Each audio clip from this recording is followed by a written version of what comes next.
지난 시간 5장 연구조사를 위한 자료에 이어서 이번 시간에는 확률과 확률 분포에 대한 강의를 하도록 하겠습니다. 여러분께서는 그 확률의 기본 개념은 통계학이나 조사 방법론에서 아주 그 중요한 개념입니다.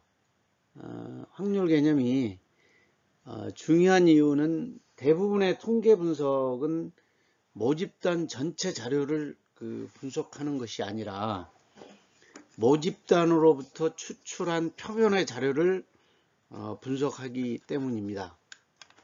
즉 모집단으로부터 추출한 표본을 분석해서 얻은 그 표본 통계량으로 모집단의 특성을 나타내는 모수를 추정하고 모수에 대한 가설을 검증합니다. 이때 분석에 사용되는 그 표본은 모집단으로부터 추출할 수 있는 수없이 많은 표본 중에 하나에 불과합니다. 따라서 모집단으로부터 어느 표본이 선정되는가에 따라 표본 통계값이 달라집니다.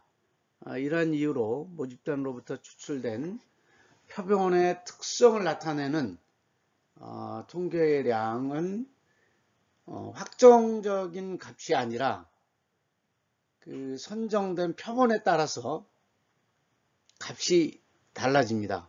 즉 확률의 개념을 포함한 값이 될 수밖에 없습니다.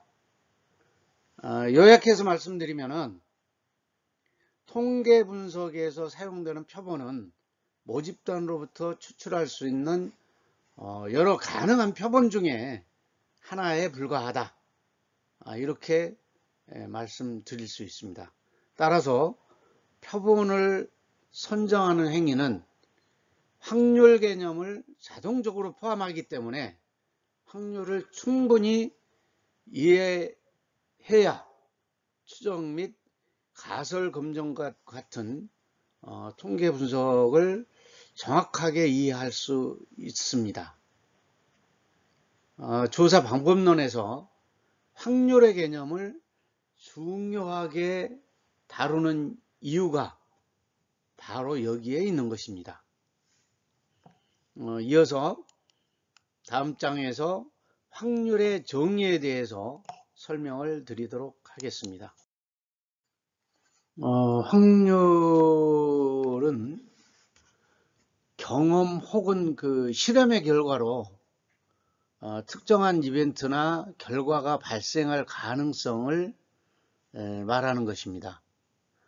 여러분께서 그 주사위를 던져서 일이 나올 수 있는 가능성은 6분의 1이죠. 예를 들어 오늘 날씨가 맑기 때문에 비 올 가능성은 10% 정도로 본다. 바로 이런 것들이 하나의 확률입니다. 우리가 일상생활에서 자주 사용되고 있을 뿐만 아니라 불확실성이 내재되어 있는 대부분의 의사결정에서 활용되고 있죠. 만약 신문이나 방송에서 오늘 비가 올 확률이 높다고 한다면 우산을 준비할 것입니다. 왜냐하면 매스컴에서 어느 정도 과학적 분석을 근거로 해서 일기예보를 하기 때문이죠. 그러나 일기예보가 항상 맞지는 않기 때문에 사람들은 일기예보에서 말하는 비올 확률에 나름의 주관적인 확률을 적용하고 판단을 합니다. 예를 들어서 일기예보에서 오늘 비가 오지 않는다고 해도 요즘 일기예보가 잘 맞지 않고 날씨가 흐리니까 비가 올 수 있을 것이라고 판단을 할 수도 있죠. 이처럼 확률은 우리 일상생활에서 사용되고 있습니다. 대부분의 의사결정은 확률 혹은 확률에 대한 판단을 필요로 하고 있습니다.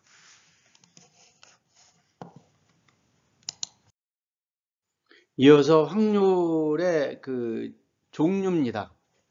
확률은 크게 주관적 확률과 객관적 확률로 구분을 해 볼 수 있습니다. 주관적 확률은 의사결정자의 지식, 그리고 정보, 경험을 바탕으로 한 주관적 판단에 의해서 결정되는 확률을 말하고 있습니다. 특히 그 객관적인 정보나 경험이 제한된 상황 하에서 어떤 사건이 발생할 가능성을 예측할 경우에 주로 주관적 확률이 많이 사용되고 있죠. 예를 들어서 내일 비가 올 확률이 어느 정도인지를 묻는 질문이라든지, 다음 대선에서 집권당이 승리할 확률을 묻는다든지, 아니면 뭐 친구나 동료가 저 친구가 지각할 확률이 어느 정도라고 생각하는지, 뭐 이에 대한 답변은 뭐 다분히 그 주관적인 확률 근거에 하에 이루어지는 경우가 대부분입니다. 이런 그 주관적 확률은 판단하는 사람에 따라서 상이하게 나타날 수가 있죠. 동일한 현상의 발생 확률에 대해서도 사람들에 따라서 서로 다르게 인식하고 판단할 수가 있습니다. 그러나 이러한 그 주관적 확률도 평가자의 지식이나 정보, 그리고 경험이 충분하게 축적됨에 따라서 객관성을 띠게 될 그 가능성이 점차 높아지고 있습니다. 주관적 확률이 객관화된다는 것은 그만큼 정확도가 높아진다는 것을 의미하는 것이죠.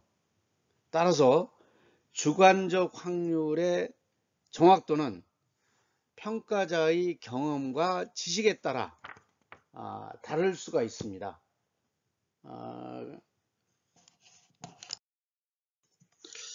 이어서 객관적 확률입니다. 여러분 아래 그 그림을 좀 보시면은 객관적 확률은 특정 사건이 발생할 가능성이 객관적으로 명확해서 누구나 쉽게 알 수 있는 경우나, 동일한 실험을 무수히 반복적으로 수행할 경우에 특정한 사건이 발생할 수 있는 확률을 말하는 것입니다. 일반적으로 객관적 확률에는 고존적 확률 개념과 장기적 상대 도수 확률 개념의 그 두 종류가 있습니다.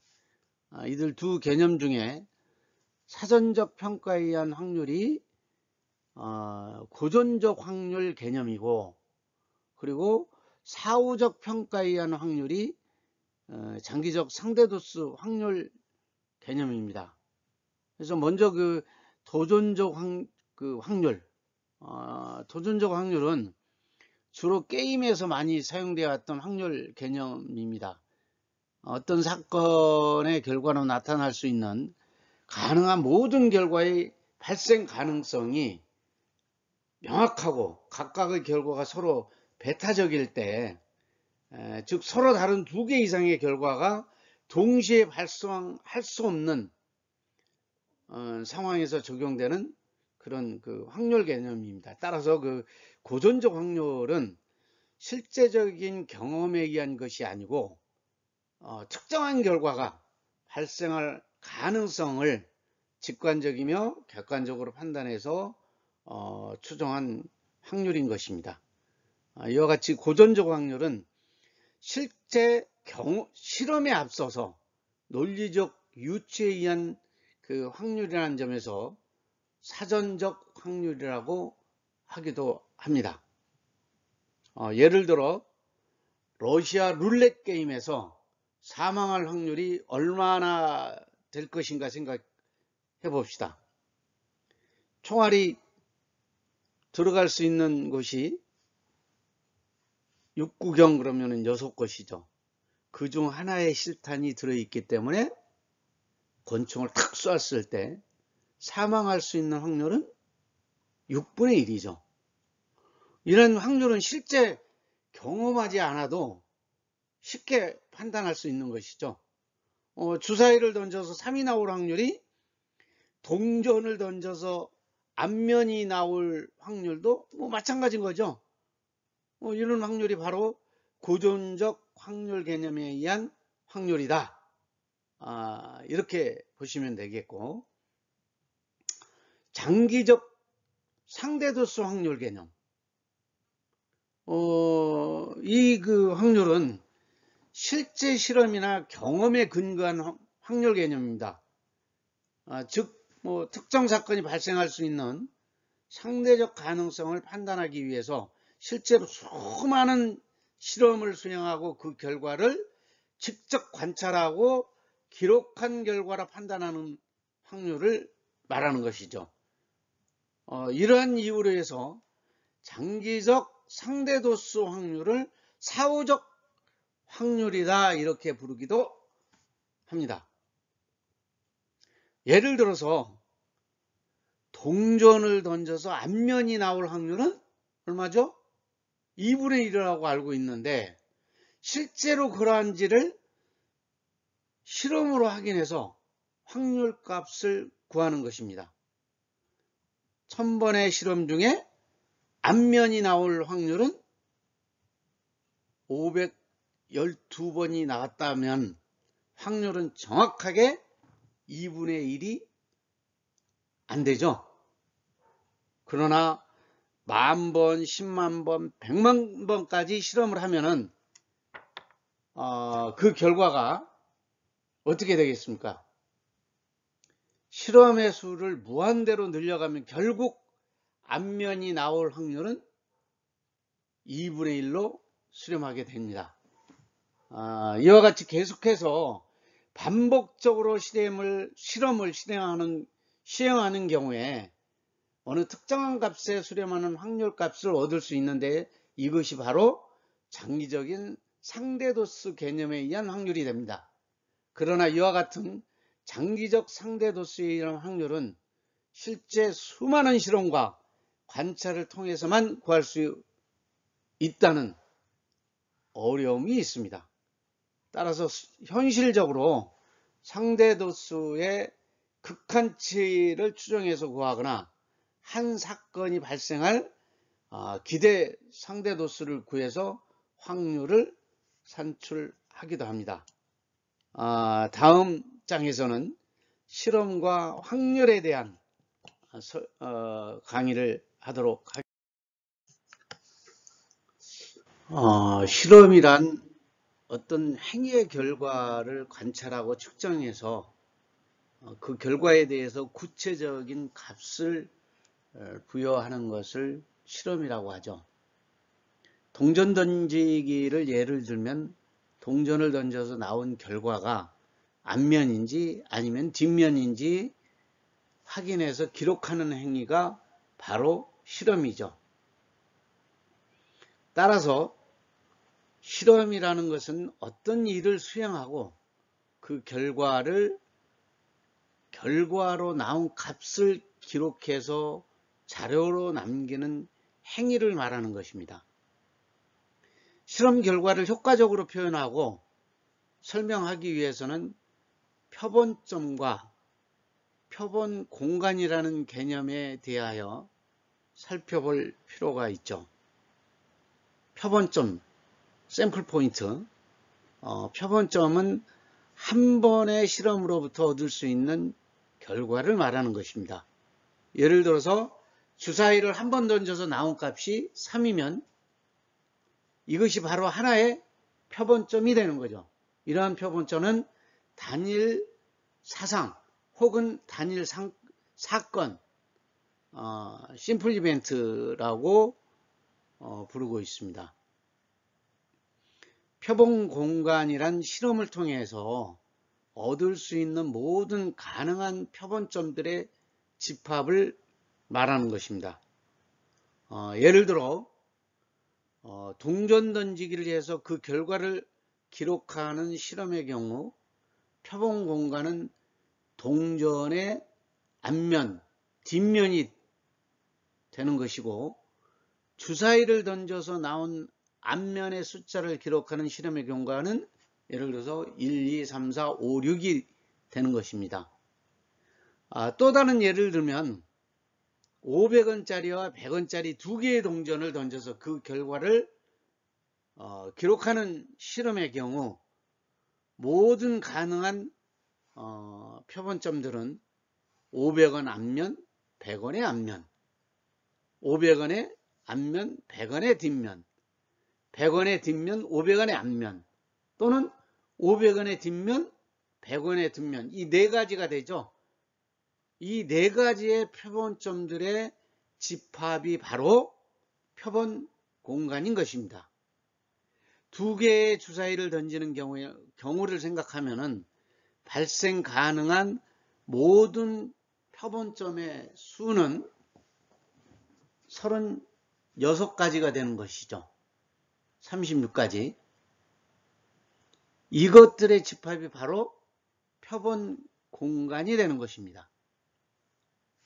다음은 그 확률과 표본 공간의 공간입니다. 그래서 조사를 위해서 그 모집단으로부터 표본을 추출하는 일종의 그런 그 실험 행위로 볼 수 있죠. 따라서 모집단으로부터 추출된 그 표본은 하나의 그 표본점으로서 표본으로 얻을 수 있는 수많은 표본점들 중에 하나로 볼 수가 있습니다. 조사를 위해서 모집단에서 표본을 추출하는 과정은 일종의 실험 행위라고 할 수가 있습니다. 따라서 모집단으로부터 추출 가능한 모든 표본의 집합으로 표본 공간이 형성됨을 얻을 수 있습니다. 그 표본 추출 과정을 통해서 추출된 하나의 특정한 표본은 표본 공간상에 있는 하나의 표본점에 불과합니다. 예를 들어서 K대학교 학생들의 평균 키를 추정하기 위해서 12,000명의 학생 중에 100명을 표본으로 추출해서 조사하는 경우에 추출된 100명의 학생들은 표본으로 얻을 수 있는 수없이 많은 표본점 중에 하나로 볼 수가 있습니다. 또한 어느 표본점이 표본으로부터 선정되는가에 따라서 표본으로부터 얻을 수 있는 결과의 값, 이 경우에 100명의 표본의 평균 키가 달라집니다. 그러면 실험에서 특정한 표본점을 얻을 수 있는 확률은 어떻게 되겠습니까? 실험 결과 특정한 표본점을 얻을 수 있는 확률은 모든 가능한 표본점의 수, 즉 표본 공간상의 표본점의 수분의 1이 되겠죠. 따라서 동전을 던져서 나온 결과를 기록하는 실험의 경우 특정한 표본점, 뭐 앞면이다, 앞면이나 뒷면이겠죠. 나올 확률은 2분의 1이고 주사위를 던져서 나온 앞면의 숫자를 기록한 실험의 경우에 특정한 표본점, 예를 들어서 5가 나올 확률은 6분의 1이죠. 가정을 해서 3이 나올 확률도 6분의 1이고 4가 나올 확률도 6분의 1이죠. 이와 같이 표본 공간상의 표본점의 수를 손쉽게 알 수 있는 경우에는 특정 표본점이 나올 수 있는 확률을 바로 구할 수가 있습니다. 그러나 K대학교 학생들의 평균 키를 100명의 표본으로 추정하는 예서와 같이 12,000명에서 100명을 표본으로 뽑는 경우 특정한 표본점, 즉 100명을 표본으로 추출한 확률을 계산하는 것은 쉽지가 않습니다. 이러한 경우에는 굳이 확률을 알고자 한다면 우선 표본 공간상의 표본점의 수를 알아야 되겠죠. 예서 아까 모집단에 12,000명이라고 그랬는데 12,000명의 표본의 크기는 100명이죠. 100명을 알고 있는 조합을 이용하면은 손쉽게 표본점의 수를 구할 수가 있습니다. 그래서 조합은 일정한 수의 집단에서 순서를 고려하지 않고 특정한 수의 표본을 추출하는 경우에 그 수를 계산하는데 사용하는 방법입니다.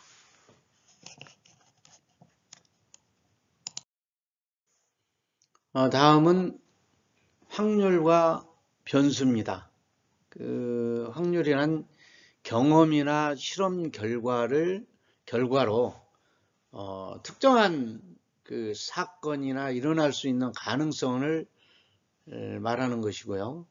변수란 그 관찰 대상의 속성을 척도를 이용하여 측정한 값들을 대표하는 값을 말하는 것입니다. 따라서 이들을 결합한 말인 확률 변수는 확률의 개념과 변수의 개념이 결합된 것에 해당하는 것이죠. 그래서 그 모집단으로부터 추출한 표본의 평균이나 분산과 같은 통계량은 확률과 변수의 개념을 모두 포함하고 있는 대표적인 확률 변수가 변수에 해당하는 것입니다. 예를 들어서 K대학의 학생 12,000여 명 중에서 100명을 표본으로 뽑아서 이들의 평균 키로 전체 학생의 평균 키를 추정하자 할 경우에 12,000명에서 100명을 뽑는 경우의 수는 매우 많죠. 이때 그 추출된 100명으로 구성된 표본은 표본 공간상에 있는 수많은 표본점 중에 하나에 불과하기 때문에 이렇게 특정한 100명의 표본으로 추출을 하는 확률은 표본 공간상의 표본점의 수가 되는 것이죠. 따라서 그 추출된 표본으로부터 얻은 모든 통계량에는 자동적으로 확률 개념이 포함이 됩니다. 또한 그 표본 통계량은 표본의 특성을 나타내는 값으로서 추출된 표본에 따라서 그 값이 변하는 일종의 변수입니다. 따라서 표본으로부터 구한 표본 통계량은 확률 개념이 포함된 대표적인 확률의 그 변수입니다. 이처럼 그 확률 변수는 특정한 값을 가질 수 있는 확률이 주어지는 변수를 말하고 모집단으로부터 추출된 표본의 특성을 대표하는 값들, 즉 표본 통계량들은 모두 확률 변수에 속하고 대부분의 통계 분석은 모집단으로부터 추출한 표본을 측정해서 얻은 값들을 분석하는 것이죠. 그래서 분석 결과로 얻게 되는 표본 통계량들은 모두 확률 변수에 해당이 됩니다.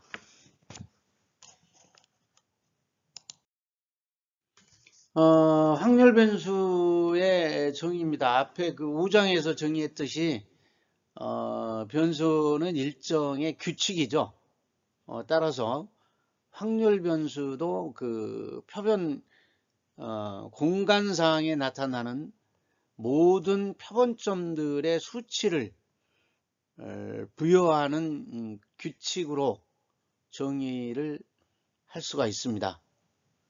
예를 들어서 500원짜리와 100원짜리 동전을 던져서 앞면이 나오면은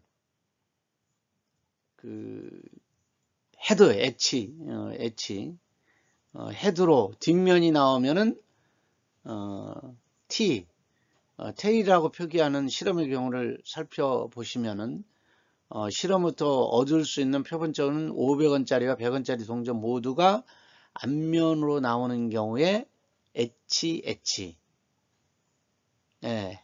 헤드죠. 헤드 500원짜리 앞면이나 100원짜리 뒷면인 경우에는 헤드와 T 이렇게 표기를 하고요. 500원짜리는 뒷면이나 100원짜리 앞면인 경우에는 TH, 그리고 500원짜리와 500원짜리 모두 뒷면인 경우에는 TT, 이렇게 그 네 가지가 있습니다. 이처럼 두 개의 동전을 던져서 나올 수 있는 가능한 표본점들은 네 개가 되겠죠. HH, HT, TH, TT. 이들 네 개의 표본점은 표본 공간 HH, HT, TH, TT가 형성이 됩니다. 형성이 되는데 표본 공간상의 모든 표본점들은 발생할 확률이 모두 같죠. 따라서 이런 그 표본 공간상에 특정한 하나의 표본점이 발생할 수 있는 확률은 4분의 1이다. 그래서 이런 그 표본 공간상의 표본점들을 일정한 규칙을 사용해서 수치값으로 전환하는 방법은 수없이 많습니다. 따라서 하나의 표본 공간으로부터 수없이 많은 확률 변수들이 생성이 될 수가 있겠죠. 예를 들어서 뭐 동전의 앞면은 뭐 1, 뒷면은 0, 뭐 두 개의 동전을 던져서 나온 결과의 값의 합을 변수값으로 하는 규칙을 확률 변수 X로 정의해서 보면은 확률 변수의 X로 이렇게 보면은 규칙에 따라서 표본점 HH의 경우에 변수의 X의 값은 2가 되고 표본점 HT와 TH의 경우에는 1이 되는 거죠. 1이 되고 표본점 TT에 대응하는 확률 변수 X의 값은 0, 0이 됩니다. 또한 표본 공간의 모든 표본점들은 그들이 발생할 수 있는 확률이 주어지기 때문에 변수 X가 특정한 값을 가질 수 있는 확률을 알 수가 있습니다. 따라서 모든 표본점이 나올 확률은 일정하게 4분의 1이므로 변수 X가 2나 0의 값을 가질 수 있는 확률은 각각 4분의 1이 되겠죠. 4분의 1이 되고 1의 값을 가질 확률은 표본점 HHT가 나올 확률은 4분의 1과 표본점 TH가 나올 확률은 4분의 1을 합쳐서 2분의 1이 되겠죠. 즉 확률 변수 X가 1의 값을 갖게 될 확률은 표본 공간상의 표본점 중에 1이 그 값이 되는 표본점 2개가 되기 때문에 각각의 확률을 4분의 1씩을 합해서 2분의 1이 되겠죠. 그러면 이제 하나의 표본 공간으로 만들 수 있는 확률 변수는 몇 개가 되겠습니까? 그 변수에 대한 확률 그 값은 뭐 그 동전을 던져서 뭐 앞면이 나오면 1이 되고 뒷면이 나면 0으로 규정하고 두 개의 동전을 던져서 얻은 값은 확률 변수는 X로 정의를 하게 됩니다. 하나의 실험 결과를 나타내는 표본 공간으로부터 수없이 많은 그 확률 변수를 만들 수가 있고 확률의 하나의 규칙을 만들 수가 있습니다. 하나의 주사위를 던져서 나온 주사위의 눈을 기록하는 실험이죠. 1, 2, 3, 4 표본 공간의 S는 1, 2, 3, 4, 5, 6. 그래서 확률 변수 X는 주사위를 넣어서 주사위 눈이 4 이하이면 0, 주사위 눈이 5 이상이면 1이라는 그 하나의 그 규칙을 만드는 거죠. 그래서 확률 변수 Y는 확률 변수 Y는 주사위를 던져서 주사위 눈이 홀수이면 1, 주사위 눈이 짝이면 2로 이렇게 만드는 그런 규칙을 이야기를 하고 있습니다. 일반적으로 변수가 그 이산 변수와 연속 변수로 이렇게 나누어지는 것 같이 확률 변수도 이산 확률 변수와 연속 확률 변수 두 꼭지로 이렇게 나누어지고 있습니다. 그래서 이산 확률 변수는 이산 변수처럼 확률 변수가 가질 수 있는 값들이 정수와 같아서 그 값을 정확하게 알 수 있는 그 변수를 말합니다. 즉 이산 확률 변수는 그림 6-7에서 설명을 드렸듯이 6-7이나 또 6-8 전장에서 훑어봤죠. 예수와 같이 변수값이 서로 명확하게 구분되는 그 한정된 종류의 값들을 가질 수 있는 확률 변수를 말을 하고 있습니다. 그래서 지금 아래 그림처럼 그래프는 동전 두 개를 던져서 나온 앞면의 수를 그 변수값으로 하는 이산 확률 변수의 분포도를 나타내고 있습니다. 반면에 그 연속 확률 변수는 연속 변수처럼 확률 변수가 가질 수 있는 그 값들의 개수를 일일이 셀 수는 없죠. 따라서 연속 확률 변수가 무수히 많은 그 실수값 중에 어느 특정한 값, 예를 들어서 뭐 169점, 예를 75, 이처럼 그 소수점 이하가 거의 무한대로 나가는 값을 가질 수 있는 확률은 0으로 볼 수가 있죠. 또한 소수점 이하 무한대에 이른 값들을 모두 고려할 때 연속 확률 변수가 가질 수 있는 값의 개수는 무한대죠. 무한대에 이릅니다. 따라서 그 연속 변수, 그 연속 확률 변수가 특정한 값을 가질 수 있는 확률은 무한분의 1로서 0이기 때문에 연속 확률 변수는 특정한 값이 아니라 일정한 구간 내의 값을 가진 확률을 구해서 추가적인 분석이나 검증에 활용을 합니다. 그 오른쪽 그래프에서 보면은 확률 변수는 X축의 어떤 값도 가질 수가 있죠. 이 경우에 확률 변수의 어느 특정한 값을 가질 확률은 계산하기가 어렵고 일정한 구간 내의 값을 가질 확률은 그 구간 내에서 확률 분포 곡선을 적분한 면적으로 구할 수가 있습니다. 이렇게 그 확률 변수가 가질 수 있는 값과 그 값을 가진 확률은 확률을 표시하는 것이 바로 확률 분포이다. 이렇게 정의할 수 있습니다. 그래서 확률 분포에 대해서는 다음 절에서 그 설명을 좀 드리도록 이렇게 하겠습니다. 확률 분포는 확률 변수가 특정한 값을 가질 확률, 즉 상대적 가능성을 나타내는 것으로 모든 확률 변수 값과 그 값이 발생할 가능성인 확률 값을 도수 분포표나 그래프로 나타내는 것입니다.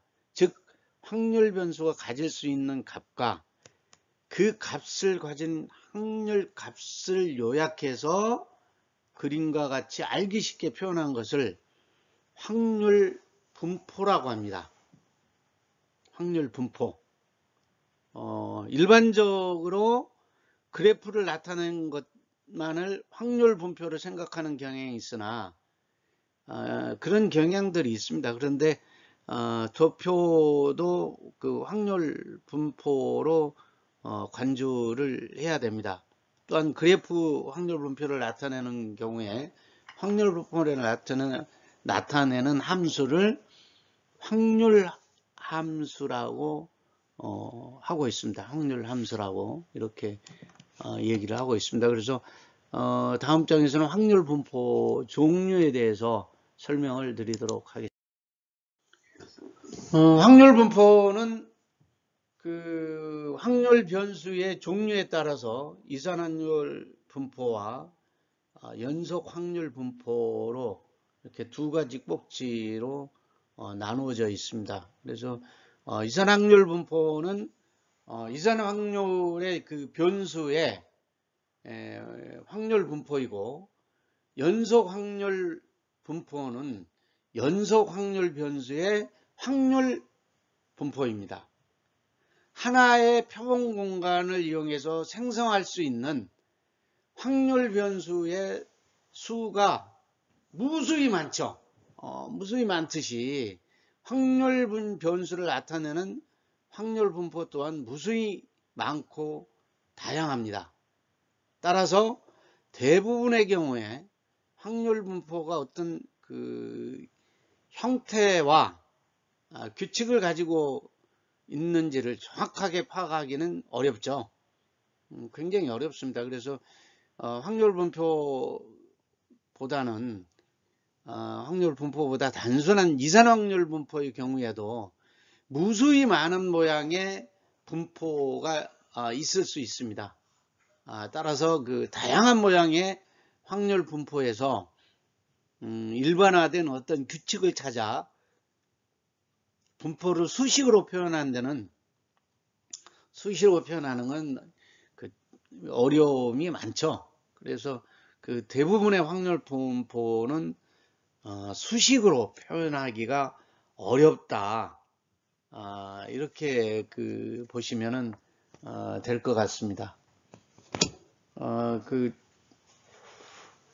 대부분의 그 통계는 그 특성을 알 수 있는 이런 분포들을 이용해서 추정하고 가설 검증을 수행을 하고 있습니다. 그러나 수식으로 표현이 가능한 몇 가지 대표적인 그런 확률 분포들이 있죠. 그림에서 소개하는 함수들은 무수히 많은 다양한 분포 중에서 어느 정도 그 특성을 파악할 수 있는 대표적인 확률 분포들입니다. 이 그 대표적인 확률 분포로 뭐 이항 분포, 그 다음에 초기 하 분포, 그리고 이제 포화성 분포가 있죠. 이렇게 또 그 대표적인 연속 확률 분포는 연속 확률 분포도는 정규 확률 그 정규 분포와 T 분포, 그리고 카이 제곱 분포와 F 분포가 있습니다. 확률 분포는 일반적으로 확률 변수가 가질 수 있는 값들을 셀 수 있는가의 그 여부에 따라서 이선 확률 분포와 연속 확률 분포로 나누어진다고 설명을 드렸었습니다. 이번 그 절에서는 연속 확률 분포에 대해서 알아보도록 이렇게 하겠습니다. 그래서 대표적인 연속 확률 분포에는 정규 분포 T 분포와 그리고 이제 카이 제곱 분포, 그리고 F 분포가 있습니다. 카이 제곱 분포와 F 분포가 있고, 또한 이산 확률 분포의 하나인 포화성 분포와 밀접한 관련이 있는 지수 분포가 되겠습니다. 그래서 정규 분포는 연속 확률 분포 중에서 가장 대표적인 분포로서 통계학과 조사 방법론 중에서 가장 많이 사용되는 확률 분포입니다. 그 사람들의 몸무게나 키 그리고 지능진수, IQ 등과 같은 대부분의 변수들은 정규 분포를 한다고 볼 수가 있습니다. 특히 이들을 모집단으로 해서 추출한 분포는 평균은 관측치 수가 많아질수록 정규 분포에 더욱 가까워집니다. 가까워지죠.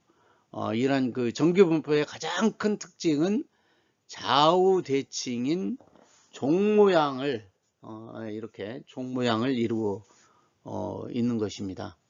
그래서 정규 분포의 특징을 살펴서 보면은 첫째 정규 분포는 평균을 중심으로 좌우 대칭인 종 모양을 하고 있습니다. 그리고 이제 두 번째는 정규 분포는 평균을 중심으로 좌우 한 개의 표준 편차 안에 측정된 관측치 즉 확률 변수 값들의 68.29%가 포함이 되어 있어야 하고 좌우 두 개의 표준 편차 안에는 95.44%의 확률 변수 값들이 있어야 됩니다. 그리고 좌우 세 개의 표준 편차에는 99.74%에 이르는 대부분의 값들이 있습니다. 이런 조건들이 반드시 일치해야만이 정규 분포한다고 할 수는 없습니다만은 세 번째 조건, 즉 평균을 중심으로 양쪽 세 개 표준 편차 안에 대부분의 관측치, 즉 변수값들이 포함되어야 한다는 것이 비교적 엄격한 조건으로 인식을 하고 있습니다. 그래서 정규 분포의 위치와 모양을 결정하는 평균과 분산이죠. 그래서 이 부분에는 다음 장에서 정규 분포 중심으로 좌우 대칭의 종 모양이 분포하는 것을 다음 장에서 볼 수가 있습니다.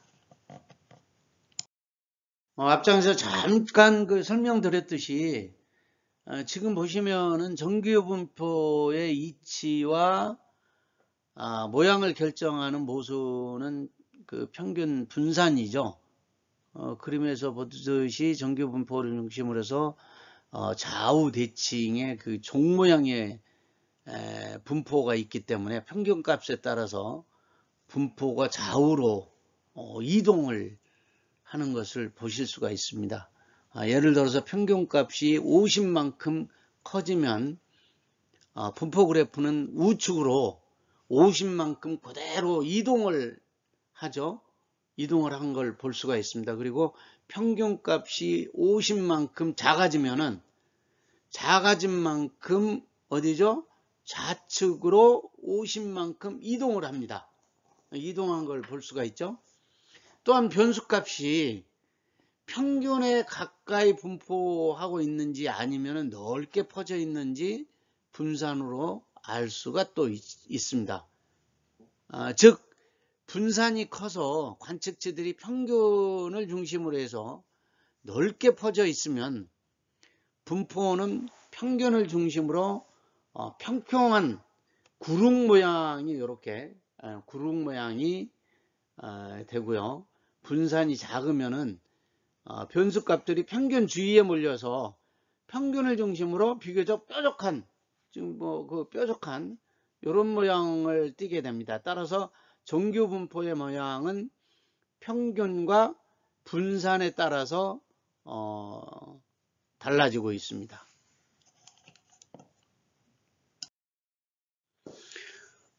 정규 분포는 평균과 분산의 크기에 따라서 여러 가지 형태를 갖습니다.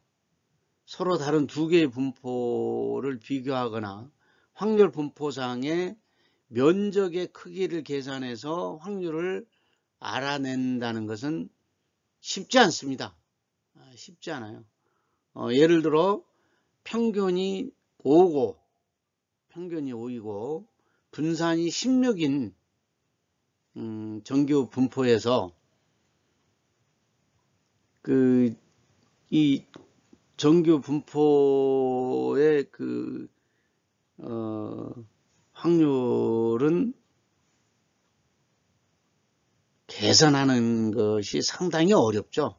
단지 그 정규 분포 함수를 계속 부분 적분해서 그 근사치를 구할 수는 있습니다. 그러나 이러한 그 계산 과정도 매우 복잡하고 어렵다. 그래서 정규 분포 곡선의 모양도 측정 단위에 따라 달라집니다. 따라서 평균과 분산에 따라 변하는 그 정규 분포의 모양과 측정 단위에 무관하게 어떠한 정규 분포이든 간에 특정 구간 사이에 확률 값을 구할 수 있는 방법이 필요합니다. 이를 위해서는 그 평균과 분산은 물론 측정 단위에 따라서 영향을 받지 않는, 즉 표준화된 측정 단위를 사용해서 모든 그 정규 분포의 기준이 되는 정규 분포가 필요합니다. 이런 목적으로 해서 표준 편차를 변수 값의 그 단위로 해서 만들어진 정규 분포를 표준 정규 분포라고 하죠. 이런 그 표준 정규 분포는 평균이 0이고 분산이 1인 정규 분포로서 표준 편차를 변수 값의 단위로 사용하기 때문에 다른 그 모든 정규 분포는 표준 정규 분포로 전환이 가능합니다. 그리고 표준 정규 분포상의 특정 구간의 확률 값들은 미리 계산돼서 대부분의 통계학이나 조사 방법론은 교재에 부록으로 제시하고 있죠. 따라서 이런 일반적인 정규 분포상의 구간을 표준 정규 분포상의 구간으로 바꾼 다음에 제시된 표를 찾아봄으로써 해당 구간의 확률 값을 손쉽게 구할 수가 있습니다. 그래서 표준 정규 분포는 평균이 0이고 분산이 1이기 때문에 정규 분포의 확률 밀도 그 함수식에는 평균과 분산이 별도로 그 표시가 하지 않고 있어요. 즉 그 표준 정규 분포는 일반 정규 분포와 다르게 평균과 분산에 대해서 독립적입니다. 이처럼 그 표준 정규 분포는 평균과 분산에 따라서 모양이 변하지 않고 일정한 형태를 가지고 있습니다. 그래서 그 표준 확률 분포인 Z가 Z 구간 내에 있을 경우에 있을 확률은 뭐 그 본서 뒤에 있는 도표를 이용하면 쉽게 구할 수가 있습니다. 이런 그 표준 분포를 확률 변수를 Z로 이렇게 Z로 표시하기 때문에 Z 분포다 이렇게 분포라고도 얘기를 하고 있습니다. 그래서 Z 분포, 뭐 T 분포 이렇게 얘기들 하고 있죠. 지금 그 그림에서 제시하고 있는 분포 중에서 정규 분포는 어떤 것일까요? 정규 분포. 지금 분포 A, 분포 B, 분포 C 세 개의 분포 그림이 있는데 그림에서 보면은 A가 가장 그 보편적인 형태의 정규 분포로 이렇게 볼 수가 있고요. 그 다음에 분포 B 그리고 분포 C는 정규 분포가 아니고 앞에서 설명드렸던 것과 같이 정규 분포의 특징 중에서 평균을 중심으로 좌우 3개의 표준 편차 안에 99.74%에 이르는 대부분의 변수값들이 있어야 한다는 것입니다. 이러한 정규 분포의 특징을 생각해 보면 분포 B는 정규 분포에 속합니다만은 분포 C는 정규 분포가 아님을 알 수가 있죠. 이렇게 분포 C처럼 좌우 대칭이라는 점은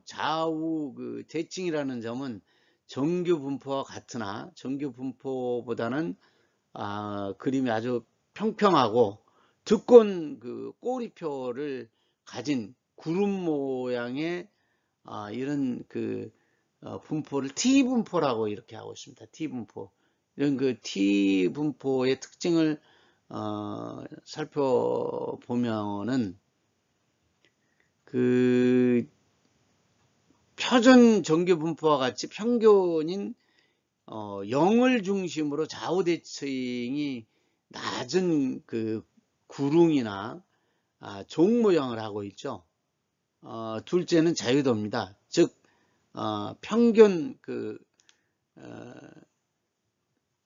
표본 평균을 구하는 데 사용된 관측 수의 모양에 따라서 변합니다. 일반적으로 T분포의 모양은 자유도가 적을수록 표준 정규 분포보다 더 평평하고 두꺼운 꼬리 모양을 가지고 있습니다. 그러나 자유도가 증가함에 따라서 분산은 1에 접근하고 표본의 크기가 30개 이상이면 T분포는 표준 정규 분포와 거의 동일한 모양의 분포를 하고 있습니다. 그러면서 이제 보듯이 아까 전장에서 잠시 설명을 좀 드렸습니다만은 이런 T분포는 아까 설명드렸다시피 표준 정규 분포보다 평균이 0을 중심으로 좌우 대칭으로 이렇게 낮은 구릉이나 종 모양을 하고 있습니다. 그래서 전체적으로 보면은 통계 분석 결과로 얻게 되는 표본 평균을 변수값으로 하는 확률 변수 T의 분포가 대표적인 T 분포에 해당이 되고 있습니다. 그래서 표본의 크기가 30개 이상일 경우에 30개 이상일 경우에 확률 변수 T 분포는 표준 정규 분포와 거의 동일하기 때문에 T 분포 대신에 Z 분포를 사용해서 확률 값을 구할 수도 있습니다. 그러나 역으로 표본의 수가 30개 미만일 경우에는 Z 분포를 이용해서 통계 분석을 할 수가 없습니다. 이처럼 T 분포의 특수한 형태가 Z 분포이므로 T 분포가 Z 분포를 포함한다고 볼 수가 있습니다. 이런 이유로 통계 분석에서 Z 분포보다는 T 분포가 주로 사용이 되고 있죠. 앞으로 설명할 추정 및 가설 검정과 같은 대부분의 통계 분석에서는 표본의 크기가 큰 경우에는 물론 표본의 크기가 작은 경우에도 적용할 수 있는 T 분포를 주로 사용을 하고 있습니다.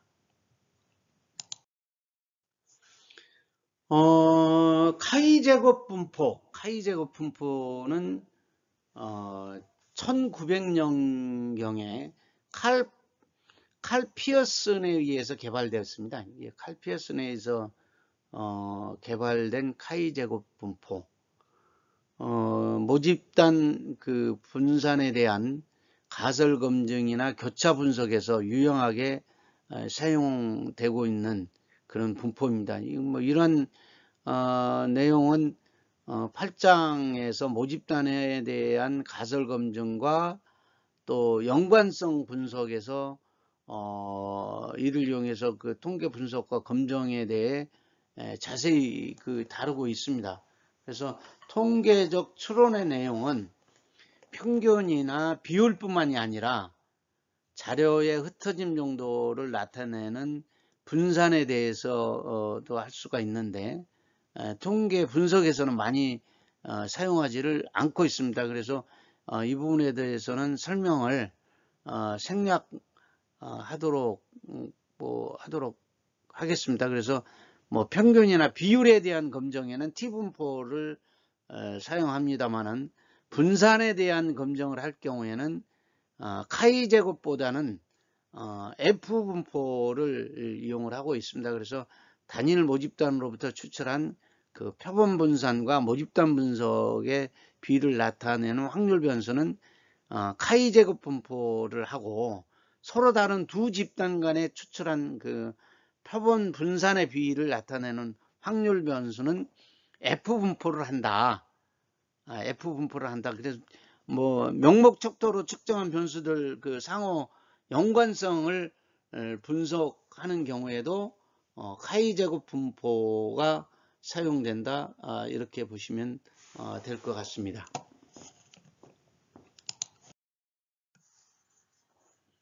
F분포. 카이 제곱 분포와 유사한 모양의 분포를 갖는 비대칭 그 연소 확률 분포 중에는 F분포가 있습니다. 그래서 그림에서 보신 바와 같이 그 F분포에서는 그 두 개의 카이 제곱 분포 값을 각각의 자유도로 나눈 평균 카이 제곱 값의 비를 변수값으로 하는 확률 변수의 분포입니다. 지금 지금 도표에 그려 있다시피 확률 변수 F를 나타내는 식을 정리하면 두 개의 모집단으로부터 추출한 표본 분산의 비를 모집단의 비로 나눈 값이 됩니다. 뭐 일반적으로 두 집단 간의 분산을 비교하는 경우에 각각의 모집단으로부터 표본을 추측해서 검정하게 되는데 이런 검정에서의 모집단의 분산은 서로 차이가 없음을 전제로 검정을 수행하게 됩니다. 따라서 확률 변수 F를 나타내는 식의 분모에 있는 모집단의 비가 분모에 있는 모집단의 비가 1이 되겠죠. 일로써 그 확률 변수 F는 단순히 두 그 표본 분산의 비가 된다. 따라서 두 모집단 분산에 대한 가설 검정의 경우 두 집단으로부터 추출한 표본 분산 비를 나타낸 확률 변수 F는 F분포를 한다. 이렇게 보시겠습니다. 그래서 양의 값을 갖는 두 개의 카이 제곱 확률 변수의 비로 표시되는 확률 변수 F는 항상 양의 값만을 갖게 됩니다. 따라서 확률 변수 F의 분포 또한 항상 양의 값상에서만 존재하죠. 그 카이 제곱 분포와 같이 오른쪽 꼬리를 갖는 비대칭 모양의 분포를 하고 있습니다. 그러나 한 개의 통계량만을 사용하는 카이 제곱 분포와는 다르게 F분포는 두 개의 그 표본량을 사용하기 때문에 두 개의 표본의 자유도에 따라서 F분포의 모양이 결정이 됩니다. 따라서 F분포는 두 개의 자유도를 모수하는 그 분포가 되고 또한 F분포가 카이 제곱보다와 같이 카이 제곱 분포와 같이 자유도가 커질수록 좌우의 대칭인 정규 분포 모양에 접근을 하게 됩니다. 그 확률 분포는 보시다시피 F분포의 모양은 분자의 자유도와 분모의 자유도에 따라서 달라짐을 알 수가 있습니다.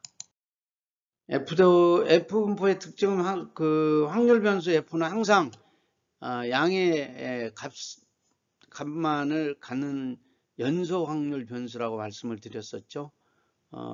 그래서 자유도가 커질수록 정규 분포도에 가까워진다라고 설명을. 일반적으로 모집단 전체를 조사하고 분석하는 것은 상대적으로 많은 시간과 비용을 필요하기 때문에 대부분의 통계 분석은 모집단으로부터 표본을 추출해서 분석을 하고 있습니다. 그 표본을 분석해서 얻은 정보를 이용해서 모집단의 모수를 추정하고 모수에 대한 가설을 검증해서 의사결정을 하게 되죠. 따라서 통계 분석은 표본으로부터 시작한다고 해도 과언은 아닙니다. 그러나 분석을 위해서 추출된 표본은 무수히 많은 그 가능한 표본 중에 하나에 불과하죠. 예를 들어서 5명에서 3명을 표본으로 뽑아 이들을 분석해서 전체 5명에 대해서 그 파악자가 할 경우에 5명에서 3명을 뽑는 경우의 수는 모두 10가지가 되죠. 즉 10가지 종류의 표본이 가능하며 이들 가능한 10개의 표본들을 특성을 나타내는 통계량의 분포를 표본 분포라고 합니다.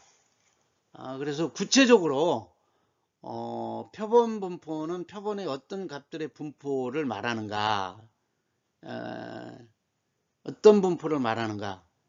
그 추출된 표본에 대해서 조사를 분석하면은 표본의 특성을 요약해서 설명하는 다양한 많은 값들을 얻을 수가 있죠. 이렇게 표본 특성을 나타내는 값들을 통계량 혹은 경우에 따라서는 추정량이라고 하고 있습니다. 분석하여 얻은 통계량의 표본이 평균이면 표본 분포는 표본 평균의 표본 분포가 되고, 만일 그 분산이면은 분산 분포, 표본 분포가 됩니다. 정리하면은 표본 분포란 이런 그 통계량의 분포를 총칭해서 일컫는 말이다. 일컫는 말이다. 이렇게 얘기를 할 수가 있습니다.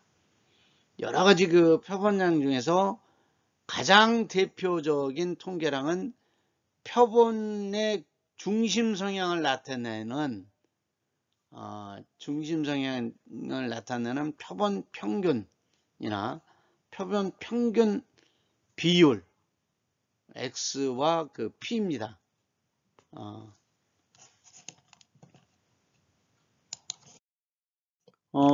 표본 그 모집단의 분포에 그 모집단 숫자 1, 2, 3, 4, 5로서 된 유니폼 분포를 그 말하고 있습니다. 그래서 표본 크기 그 n에 따라서 따른 표본 평균 x바의 변화입니다. 그래서 표본의 크기를 증가시키면 표본의 평균 x바의 분포의 모양 변화를 살펴볼 수가 있고요. 표본의 크기가 커짐에 따라서 표본 평균의 분포는 모집단의 평균을 평균으로 하는 그 정규 분포에 접근함을 볼 수가 있습니다. 표준 그 평균의 도수 분포도와 표본 평균의 분포 그래프를 그림으로 이렇게 보시면 쉽게 이해하실 수 있을 것으로 생각합니다. 그래서 지금 보면은 모집단의 분포와 동일한 그 모양으로 이렇게 되어 있고요. 그래서 표본으로 5명을 씩을 뽑는다면 가능한 표본 평균들은 전체 모집단의 평균을 중심으로 어느 정도 몰려 있는 그 구릉 모양의 분포를 하고 있습니다. 그래서 극단적인 그런 그 경우에 만약에 99명을 뭐 표본으로 추출한다면 100개가 가능한 표본 등이 표본의 평균들 모집 단위 100명인 평균에 거의 일치하고요. 표본 평균의 분포는 모집 단위 100명의 평균을 중심으로 마치 송곳니처럼 뾰족한 모양을 띠게 됩니다. 표본의 그 정규 분포, 유니폼 분포, 지수 분포 이렇게 표본 평균에 대한 분포도를 보시. 표본의 크기가 10인 경우에 표본 평균의 분포도에 대한 부분이 하나는 뾰족하고 종 모양의 그래프 등등 그래프들을 보면은 쉽게 이해하실 수 있을 것으로 중심 극한 정리를 설명을 드리겠습니다.